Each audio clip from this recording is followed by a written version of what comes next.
جناب آج کے اس ویلاگ میں آپ سے تین مناظروں کے بارے میں ان کا حوالہ میں نے دیا ہے۔ ایک عیسائیوں کا ایک مناظرہ ہے، اور ایک بغداد میں ہونے والا مناظرہ، اور پھر آخر میں سرگودا میں ہونے والے مناظرے کا میں نے ذکر کیا ہے۔ تو پلیز آپ ضرور وہ سنیے گا، بڑا ہی دلچسپ احوال ہیں ان کے۔ اور اس کے بعد اگر یہ ویڈیو میری پسند آئے تو اس کو لائک کیجئے گا اور دوستوں میں شیئر کیجئے گا اور سبسکرائب کر دیجئے گا، بڑی مہربانی ہوگی۔ السلام علیکم جناب، میرا نام نظر ہے اور آپ دیکھ رہے ہیں میری نظر میں۔ طارق بن زیاد جب اندلس فتح کرنے کے لیے جاتے ہیں اور کشتیاں جلانے کا حکم دیتے ہیں، تو اس کے بعد اندلس ملک کے اندر، شہر کے اندر کیا چل رہا ہوتا ہے؟ وہاں پر ایک مناظرہ چل رہا ہوتا ہے، بڑا ہی حساس مناظرہ ہو رہا ہوتا ہے۔ اور جب ان کو خبر دی جاتی ہے کہ مسلمان مجاہدین آپ کے بالکل شہر کے اندر داخل ہونے والے ہیں، تو جب ان کے بڑے بڑے پادریوں کو پتہ چلتا ہے، تو جو مناظرہ چل رہا ہوتا ہے اس کے پیش نظر وہ کہتے ہیں کہ چلو جتنے تک ہمارے بڑے پوپ صاحب وہ جو رائے نہیں دیتے، اتنے تک یہ مناظرہ وہ جاری رکھتے ہیں۔ کچھ ان کے بڑے بڑے عالم وہ اپنے بڑے پوپ کے سامنے چلے جاتے ہیں اور ان سے کہتے ہیں کہ اس طرح کی خبریں ہیں، مسلمان مجاہدین پہنچ چکے ہیں اور ہمارے ہاں مناظرہ چل رہا ہے۔ پوپ پوچھتا ہے کون سا مناظرہ چل رہا ہے؟ وہ کہتے ہیں کہ ہمارے ہاں مناظرہ یہ چل رہا ہے کہ عیسیٰ علیہ السلام کا پیشاب پاک ہے یا ناپاک ہے۔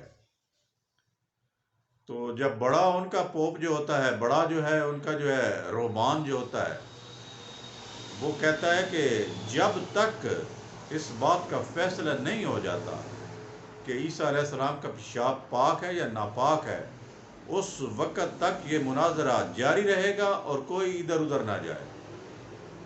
تو پھر یہی ہوا کہ آنن فانن ابھی یہ مناظرہ چل ہی رہا تھا، مسلمان مجاہدین ان کے سروں تک پہنچ گئے اور سارا شہر انہوں نے فتح کر لیا، اور پورے اندلس پر مسلمانوں کا قبضہ ہو گیا۔ تو یہ جو لڑنے کی سکت تھی ان میں، وہ تو بالکل ہی نہیں تھی۔ اب یہ اپنے ہی مسئلے وہ حل کرنے کے لیے وہاں پر وہ مصروف تھے۔ جناب کچھ اسی طرح کا معاملہ اس وقت ہوتا ہے جب ہلاکو خان بغداد میں آتا ہے، بغداد پر حملہ آور ہوتا ہے۔ بغداد ایک تاریخ میں مسلمانوں کا دارالخلافہ ہوتا ہے اس دور میں۔ تو اس دور میں اسلامی تعلیمات بہت زیادہ ہوتی ہیں، بڑے بڑے چیزوں پہ سرچ کیا جاتا ہے، بڑی بڑی علمی تعویلات اس وقت ہوتی ہیں، اور بڑی بڑی جیسا کہ آپ کو پتہ ہے کہ بغداد ایک مسلمانوں کا دارالخلافہ تھا۔ تو اس وقت جب ہلاکو خان حملہ آور ہوا، تو اس وقت بھی ہمارے ہاں بھی یہی ہو رہا تھا، مسلمانوں کے ہاں بغداد میں بھی یہی ہو رہا تھا۔ مختلف جماعتیں، مختلف گروپ آپس میں مناظرے کر رہے تھے۔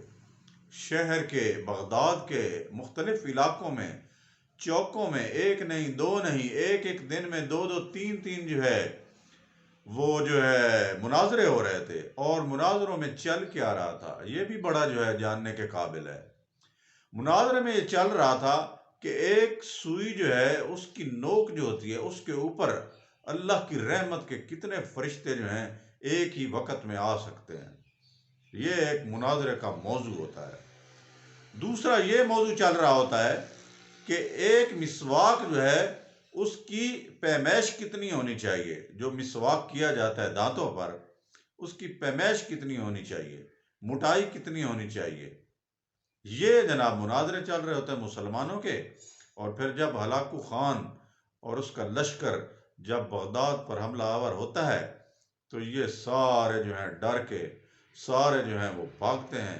پھر ان کو قتل کیا جاتا ہے، اور اتنا قتل کیا جاتا ہے اور اتنا ان کی کھوپڑیوں کے مینار بنائے جاتے ہیں کہ وہ جو فرشتے گر رہے تھے رحمت کے، وہ بیچارے اپنی کھوپڑیوں کی تعداد بھی نہ گن سکے۔ جناب نامور اسکالر اور عالم جاوید احمد غامدی صاحب کا نام آپ نے سنا ہوگا. وہ پہلے پاکستان میں ہوتے تھے، پھر ان کو تھریٹس ہوئے، کچھ ان کے کسی ساتھی کو قتل کر دیا، ملائیشیا چلے گئے، ملائیشیا سے پھر وہ امریکہ چلے گئے. آج کل وہیں پر اپنی المورد جو ہے کے نام سے وہ کام کر رہے ہیں. ان کی ایک جو ہے وہ اکیڈمی ہے. تو وہ فرماتے ہیں جاوید احمد غامدی صاحب کہ 80 اور 90 کی دہائی میں سرگودا میں بہت بڑے مناظرے ہوتے تھے. تو انہی میں سے کا ایک جو ہے مناظرے کا ذکر کرتے ہوئے کہتے ہیں کہ مناظرہ ہوا شیعوں اور سنیوں کے درمیان اس بات پر کہ علی کی خلافت ثابت کرنی ہے قرآن سے، اور سنیوں نے کہا کہ ہم جو ہے اس کا قرآن مجید سے دفاع کریں گے، کہاں پر لکھا ہوا ہم یہ آپ کو بتائیں گے.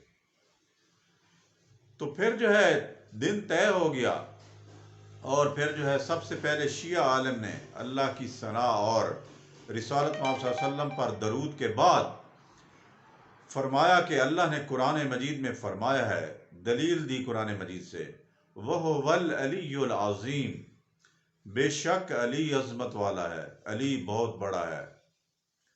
تو یہ تو اللہ تعالیٰ نے قرآن مجید میں فرما دیا ہے. تو اس کے جواب میں پھر سنی عالم کھڑے ہوتے ہیں اللہ اور اس کے رسول پر درود اور سلام کے بعد. وہ کہتا ہے کہ اللہ نے فرمایا ہے قرآن مجید میں، اِنَّهُ صِدِّيقًا نَبِيًّا، کہ بے شک ابو بکر یا صدیق جو ہیں یہ سچے نبی تھے. تو پھر شیعہ عالم کہتا ہے کہ یہ تو آپ نے صدیق کو نبی بنا دیا، تو یہ کس طرح ہوگا؟ تو پھر اس کے بعد سنی کہتا ہے کہ آپ ابو بکر کو نبی مان لیں، ہم علی کی جو ہے خلافت کو تسلیم کر لیں گے. جناب بات ہو رہی تھی مناظروں کی.